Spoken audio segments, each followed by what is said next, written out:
This is how the story goes. It happened this way a year ago. Kicking around the east side of town, just me solo.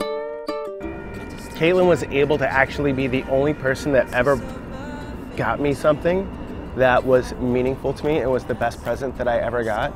She sat down with a scrapbook, and I don't know how long it took her, but she literally made a scrapbook of our entire relationship from like the moment that we met all the way up until the day that she gave me the book. And like it even had like little clippings and different things from different moments. It even had days that I didn't remember inside of it.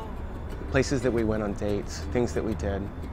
And she literally had like photographs of it, clippings from it, stubs from it, hockey tickets from it, and put it all into a giant scrapbook, and it's the most meaningful thing anyone's ever done for me.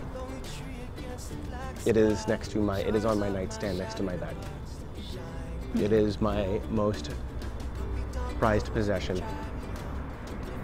I could lose just about everything else in my entire house, but I would want to keep that book.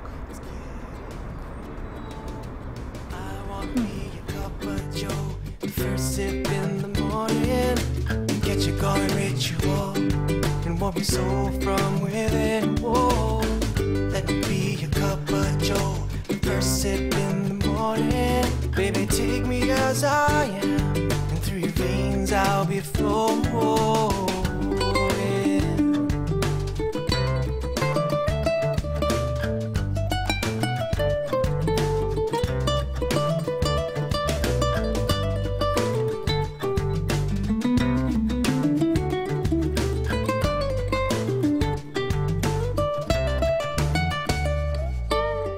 Funny how the story ends. We tried to get along as friends. Guess it wasn't meant to be. No way, no how.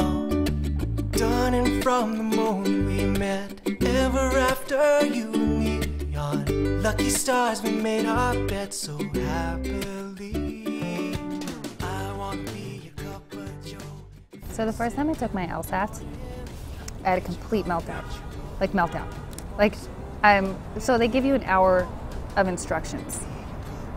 And so by 10 minutes into the exam, I'm having a complete panic attack, and I'm like 98% convinced I'm gonna puke all over the small Asian man sitting next to me. So I sign a rescindent on the exam and I walk out, and I'm a mess. So once I'm done crying, I go and I re-register for the next LSAT. And so I'm really nervous.